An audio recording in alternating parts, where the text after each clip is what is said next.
Bom dia, boa tarde, boa noite, dependendo da hora que você estiver vendo este ensino, esta formação permanente para agente da pastoral familiar. Nossa apresentação, com essa apresentação queremos fazer com que você conheça como funciona a pastoral familiar da sua comunidade, na nossa paróquia, São Francisco de Jardim da Penha, São Francisco de Assis. Então, nós querendo já pedir a ajuda do Espírito Santo e nós nos submetendo inteiramente a Deus para que tudo aconteça segundo a sua vontade. A nossa intenção é ficar com você aqui de 5 a 7 minutos, orientando toda segunda-feira como acontece a formação permanente. Então é uma formação permanente que toda segunda-feira, entre 5 e 7 minutos, onde você vai aprender um pouquinho mais sobre a pastoral familiar. Estamos reunidos em nome do Pai, do Filho, do Espírito Santo. Amém. Pedindo a Deus, então, que nos dê a capacidade de falar e você compreender. Isso só vai acontecer se o Espírito Santo agir em mim e agir em você agora. Por isso, pedimos a Deus, pela intercessão de Maria, pela pastoral familiar e por este ensino. Ave Maria, cheia de graça, o Senhor é convosco. Bendita sois vós entre as mulheres, bendito é o fruto do vosso ventre, Jesus. Santa Maria, Mãe de Deus, rogai por nós, pecadores, agora e na hora de nossa morte. Amém. Continuaremos reunidos em nome do Pai, do Filho e do Espírito Santo. Amém. Na última formação, que foi a última segunda-feira, nós falamos de como participar da pastoral familiar, né? Como é a estrutura da pastoral familiar. Então, relembrando como participar da pastoral familiar, né? Então, a primeira exigência é entender o que é pastoral familiar. Então, no vídeo passado, nós falamos que a pastoral familiar é uma ação que se realiza na igreja e com a igreja, de forma organizada e planejada. Então, veja que esta ação é uma ação organizada e planejada. Então, não é feito de qualquer forma, né? Por meio de agentes específicos, treinados, preparados para isso. Por isso, exige-se metodologia, exige-se ensinos, exige-se formação para ser um agente pastoral. O objetivo geral da pastoral familiar é evangelizar a família, para que, educada no amor, possa ser geradora da vida da fé, formadora de personalidades, promotora do desenvolvimento e da vivência comunitária. Então, colocamos estas exigências, falamos um pouco da pastoral familiar e principalmente dos seus 4 objetivos, que é acolher a família, preparar a família, promover e incluir. Lembrando que no último encontro que nós tivemos, nós falamos também que pastoral já indica pastor. Então, se você tem esta vontade de ser pastor, pastorear, conduzir as ovelhas, o seu caminho certo é servir na pastoral familiar. Né? Então, nós não podemos ser pastoral. Hoje nós temos 85 membros na pastoral da nossa paróquia. Já imaginou todos eles querendo ser ovelha, querendo ter um pastor para pastorear, né? Para ser pastoreado? Então não dá. Aí seriam 85 ovelhas. Nós precisamos de pastores. Pastores. Então eu tenho que ter essa ideia de que eu vou pastorear. Deus me chama a liderar alguma coisa dentro da pastoral familiar. Tá? Então as ovelhas são as famílias sofridas, são os filhos sofridos, avós, toda a família destruída por esse mundo, onde nós vamos em busca dessas famílias como ovelhas perdidas e vamos trazer para o grande rebanho, apresentando o pastor supremo, que é Jesus Cristo. Então a nossa missão de pastoral familiar não é ser ovelha, é ser pastor, acolher as pessoas, acolher a ovelha perdida e levar para a igreja. Dando mais um passo, né, nesta formação, entendendo o que é a pastoral familiar, né, para depois eu tenho que perseverar. Então vamos lá. Voltando. Como que eu participo da pastoral familiar? Primeiro entendendo o que é. Depois é perseverar. eu tenho que compreender que o meu chamado é um chamado específico de Jesus. Em Marcos capítulo 3, Jesus chama o que ele quis. E chamou para quê? Para caminhar com ele. Para depois da caminhada com ele, sair e anunciar o santo evangelho. Anunciar que o reino de Deus está próximo. Então, eu tenho que compreender no meu coração de que Jesus tem um chamado para mim, um chamado muito pessoal. Então, quando nós fazemos um convite a você, a sua família, a você, né, especificamente, não é um casal da pastoral familiar que está lá é, é, te chamando, né, fazendo a visita. É o próprio Cristo que está te chamando. É o próprio Cristo, a própria igreja que está te convocando para ser um pastor, para pastorear o seu rebanho. Então, esse chamado, esse convite, já é de forma bem clara Deus te chamando. Então, eu tenho que compreender isso. Senão, eu nunca vou tomar uma decisão de ser um pastor, de pertencer à pastoral familiar. Ter a consciência, segundo, ter a consciência que você é essencial para o plano de salvação. É, como é que Deus vai contar comigo? Né? Como que Deus contou com Pedro, com Tiago, com João?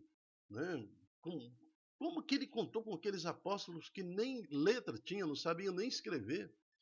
Mal eles é, sabiam pescar, né? Alguns com poucas experiências, outros com muita experiência, mas totalmente ignorantes. Não eram doutores da lei, não sabiam nada de profecia, nada de Bíblia, nada das Escrituras, mas Deus os chamou. Né? Então eles tiveram a consciência. Eu fui chamado para o plano de salvação. Eu faço parte do plano de salvação. Então, você que foi batizado em nome do Pai, do Filho, do Espírito Santo, você que recebeu o batismo e foi crismado, você já tem esse convite pelo próprio sacramento do batismo e da crisma para ser um pastor, né? Para ser aquele anunciador do Evangelho. Agora, você também, depois disso, foi lá e fez e participou de uma cerimônia que é o sacramento do matrimônio. Então, no matrimônio, no crisma e no batismo, você já é um oficial preparado para anunciar o Santo Evangelho. Então eu tenho que ter consciência que eu sou essencial para o plano de salvação. Necessidade de oração pessoal. Como que uma pessoa acorda, né, e vive suas 24 horas e não dá uma hora para Deus, uma hora sequer, uma hora.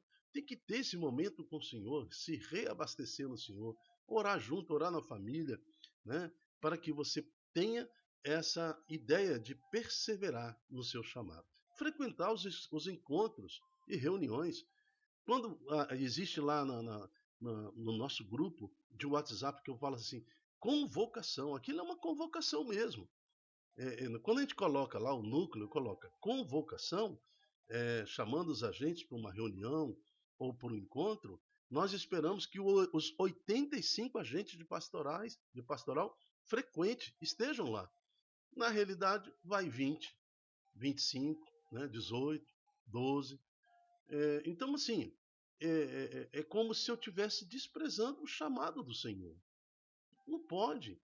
Os apóstolos tinham seus afazeres, sua família, seus filhos, mas também conseguiram conciliar uma coisa com outra. Dá preferência ao Senhor Jesus, dá preferência.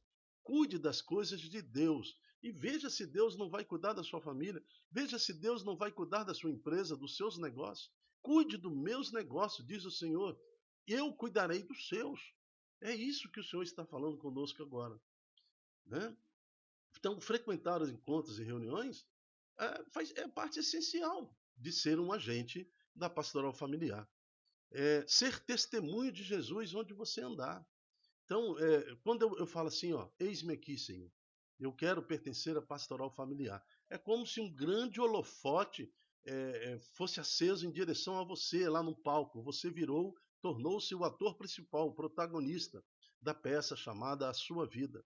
Então, quando estiver andando, caminhando, jogando bola, dirigindo no supermercado, na praia, o que você estiver fazendo, saiba, você é o próprio Cristo que está fazendo isso. Então, a gente vai ter que cuidar dos nossos, o que nós andamos fazendo aí fora, porque agora nós somos um soldado de Jesus Cristo. Outra coisa importante dentro de perseverar é ter vontade de estudar a história da igreja, né? Estudar a Bíblia. Por isso que existem essas formações. E quando nós temos a convocação, é para aprofundarmos mais ainda sobre a história da Bíblia, a história da igreja e a história dos documentos. Estudar os documentos da igreja é importante. A gente tem que ser conhecedor do que aquilo que nós vamos anunciar nas casas, para as famílias. A família já está destroçada, a família já anda toda quebrada. Aí nós entramos lá e quebramos mais, porque não temos nenhum conteúdo, né, para dividir com aquela família. Então isso aí não é justificativo para você também desistir do chamado. Ao contrário, lembra, Pedro não tinha nada para oferecer a ninguém, né? João muito menos, Tiago muito menos. Então, mas eles falaram sim. Olha o que Mateus tinha alguma coisa a oferecer a alguém? Um cara ambicioso, vivia no pecado, né? Então ele tinha alguma coisa para oferecer? Não tinha nada. Mas o chamado de Jesus para Mateus transformou aquele homem, toda a sua família, toda a sua história. Então, é só a gente lembrar do evangelho de hoje. Jairo, ele se curva diante do Senhor e fala: a filha morreu, Senhor, salva-me. Então é um pai que se curvou diante de Jesus, clamando pela sua família, pela sua filha que encontra-se morta. Só desta família, na pessoa do pai da família, se curvar diante da autoridade do nome do Senhor Jesus, Jesus resolve se deslocar para aquela família. No meio do caminho, ele pratica várias curas. Só o deslocar de Jesus. O que fez Jesus se deslocar foi aquele homem, aquele pai de família, invocando a proteção do Senhor para a sua família. Entende isso? No meio do caminho, Jesus cura aquela mulher que tinha uma hemorragia já há 12 anos. Né? Então, restauram novamente uma outra família. Quando a minha família busca Jesus, muitos são restaurados nos deslocar de Jesus. Por isso que eu falo, uma luminária, um foco, atinge a você e a sua família, vocês passam a ser protagonistas, passam a ser atores principais do plano de salvação. Jesus passa por aqui, passa por aquela família. Então, estruturar a sua fé nas 3 colunas, que são o Santo Magistério, os padres, os bispos, doutores, 2000 anos de estudo bíblico e doutrina, o Santo Magistério é que interpreta a Bíblia, que nos dá orientação, eles dogmáticas, é o que nos dá a direção da doutrina da fé cristã, o Santo Magistério. A Santa Tradição, nós temos que entender que a própria Bíblia que nós estudamos, a própria Bíblia que contém aquela quantidade de livros, quem falou que aquele livro é a palavra de Deus é a própria igreja usando do atributo da santa tradição. Então, se nós temos a fé, é porque a igreja nos trouxe a Bíblia. E, por último, a santa palavra, que é a própria Bíblia. Então, são 3 colunas: Santo Magistério, Santa Tradição e a Santa Palavra, que é a Bíblia. Cuidado com as heresias. Se eu quero ser agente da pastoral, eu tenho que ter cuidado com as heresias provocadas pelas leis desse mundo. Cuidado com aquilo que eu estou cultuando, divulgando. Cuidado com aquilo que você fala, né? Um cristão católico não pode ser a favor do aborto. Não pode ser. Não tem como ser. Ideologia de gênero. Não tem. Você tem que escolher uma coisa ou outra. Esses 2 senhores não dá para servir, porque é servir a Igreja Católica e servir a Cristo Jesus no plano de salvação exige desse agente de pastoral uma posição firme na fé. Senão vai ser mais um agente de destruição da família.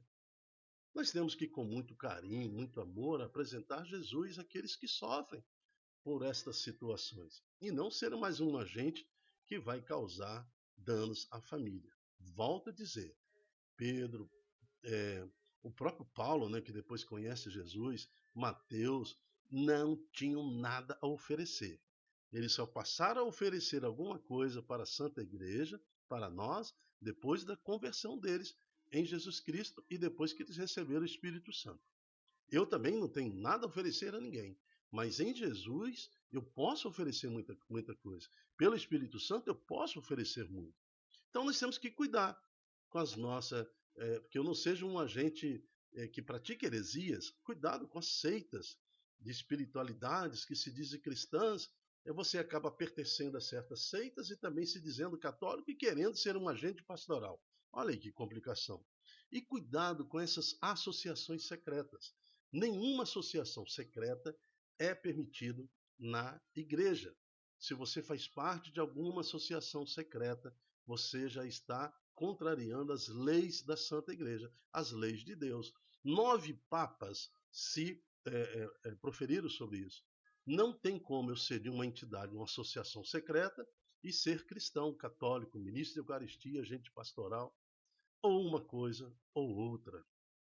Você tem que ser um zelador da fé cristã católica.